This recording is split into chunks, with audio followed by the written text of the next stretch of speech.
আজি আমাৰ লগত আছে doctor Bhaskar Hazarika who is a senior physiotherapist and x sports authority of ইণ্ডিয়াৰ ফিজিঅ'থেৰাপিষ্ট আছিল তেখেত।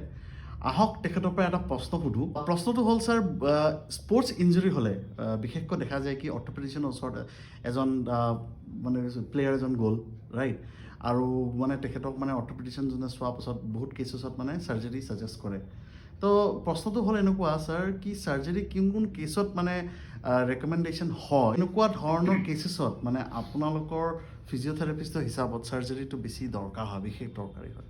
একচুৱেলি ইঞ্জুৰিটো হয়, স্পৰ্টছত মেক্সিমাম ইঞ্জুৰি দেখা পাওঁ আমি। এজন ফিজিঅ'থেৰাপিষ্ট হিচাপে মই এটা কথা ক'ব বিচাৰোঁ যে চাৰ্জাৰী প্ৰতিটো ক্ষেত্ৰতে চাৰ্জাৰী নালাগে। আমি থিয়ৰী মতে মাত্ৰ 20% কেছত চাৰ্জাৰী দৰকাৰ হয়, বাকীখিনি ফিজিঅ'থেৰাপি দিয়ে আমি মেনেজ কৰি দিব পাৰোঁ। যদি গ্ৰেড 3 লেভেলত ইঞ্জুৰি হয় সেইটো চাৰ্জাৰী লাগিব। এতিয়া নৰ্মেল কিছুমান জইণ্ট পেইন, ধৰক আঁঠুৰ বিষ আছে, অষ্টিঅ'আৰ্থ্ৰাইটিছ চিভিয়াৰ হৈ গ'ল, তেতিয়া তেওঁ চাৰ্জাৰী লাগিব।